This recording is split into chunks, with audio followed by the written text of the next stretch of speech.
dear all, dear Sneska, dear Vivian Hoffman, dear Guilherme de Oliveira Martins from the Gulbenkian Foundation, and dear Francisco de Paula Coelho from the European Investment Bank Institute. I'm so sorry not to be available to join you in Brussels today, as I'm traveling back after the intense plenary session in Strasbourg. It's with pleasure, however, that I take the chance to praise the efforts of the European Foundation Center in organizing this today's conference, 29th Conference on Culture, in the framework of Philanthropy Week. I myself have been serving as a member of the board of Cariplo Foundation in Milan for 3 years, an experience that helped me in knowing from the inside and appreciating the role of foundations. I have been closely following the initiatives that the European Foundation Center has taken in recent years to include culture among its priorities, such as a step up of the dedicated working group. This is a brave and far-sighting choice that I recognize, which I saw confirmed recently at the important European event hosted in Lisbon by the Gulbenkian Foundation that I thank. By choosing the title of today's conference, you have showed your commitment to the European Year of Cultural Heritage that the EU proclaimed for 2018 by outlining its two core aspects: to recreate, on one hand, around the cultural heritage, a link between people and a sense of belonging to the community, to the Europe, and on the other hand, also at local and universal level. The European Year is progressing very well, as you know, with more than 7,500 local events already planned, inscribed in an overall vision, summed up in the key words of innovation, participation, protection and sustainability. And it's referred to tangible, intangible and now digital cultural heritage. And for us, as Italian we say, also landscape cultural heritage.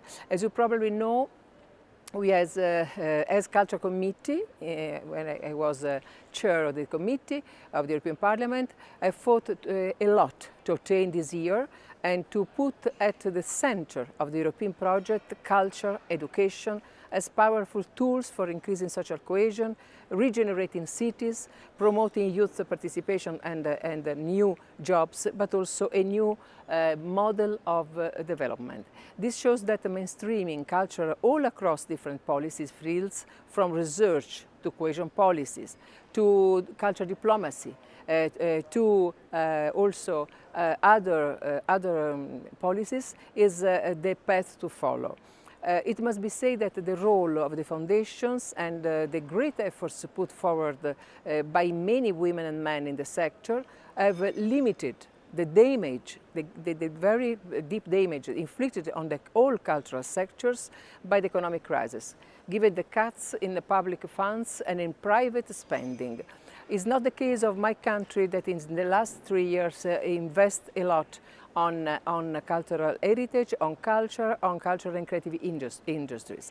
I want to encourage you to strengthen this strategic dimension of your activity, which is worthy of attention and has rich in potential and the social and educational dimension that has always characterized you. The European Year, whose legacy is already embodied in the Agenda for Culture, already just presented by commissioners on 22nd of May, it's also an opportunity to put into practice a shared governance model between the European Union, member states, regions, local communities and stakeholders, but also operators and artists. That for me is a very important subject of the Cultural Heritage Year, associations and businesses. Culture, so, cannot be imposed from above. We know this is a subsidiarity matter, but only accompanied with the care and discretion, affirming, as the Faro Convention says, that it's both a right but also a responsibility that concerns not only the creator but also the community and citizens as a whole. Last week, the Commission published the results of the call The Creative Europe, the EU flagship program for culture and media. I have been rapporteur for in 2013, and this year again I will be I am appointed to be the new rapporteur, as dedicated to the European year. I imagine you know that 29 projects from 15 countries were selected, cross borders projects dedicated to culture, employing the 5 million euros available. There is a strategic reason that makes what we are saying particularly relevant. On the 2nd May, the European Commission announced the multi-annual financial framework for 2021-27 programming cycle. Culture and the cultural heritage in particular, but also Erasmus, that is doubled his money, his fund, are widening their spaces within the new European social pillar prioritized during the Gothenburg summit last November.